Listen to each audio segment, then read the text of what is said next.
মহারাজ, সর্বনাশ হয়ে গেছে। কি হয়েছে বলো? গুদাম থেকে মহারানীর ডিম চুরি হয়ে গেছে। কি? আমার বাচ্চা? মহারাজ, এখনই এনে দাও। তুমি কোনো চিন্তা করো না মহারানী, আজ তো আমি এই ডিম দিয়ে অমলেট বানিয়ে মজা করে ভাত খাবো। তোমাদের দুজনের মধ্যে যে কেউ আমাদের ডিম ফেরত আনবে তার সাথে আমার শালীর বিয়ে দিয়ে দিব। ঠিক আছে মহারাজ? আরে দানব, আমাদের ডিম আমাদেরকে দিয়ে দে। না, এই ডিম তোমাদের না, কারণ তুই জল পাঠা, আর জল পাঠা ডিম পারে না।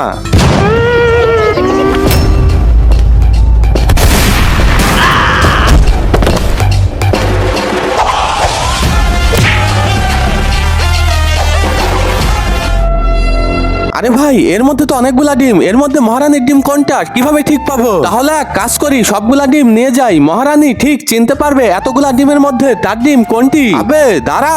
কিন্তু তার আগে, কোনটা তোমার কাছে সব থেকে বেশি দামি? এক বস্তা টাকা নাকি মা বাবা? যদি মা বাবা হয় তাহলে ভিডিওটিতে লাইক করে চ্যানেলটি সাবস্ক্রাইব করে দিও। আর যদি লাইক সাবস্ক্রাইব না করো তাহলে আমি বুঝে নিব তুমি মা বাবাকে একটুও ভালোবাসো না। ও, তোমরা ওই দুজন যে আমার ডিম প্রতিদিন চুরি করো, এখনই দাঁড়াও, তোমাদের মজা দেখাবো। আরে ভাই তাড়াতাড়ি পাল্লা, না হলে এই নাগিন আমাদের কাচ্চা চিবিয়ে খাবে।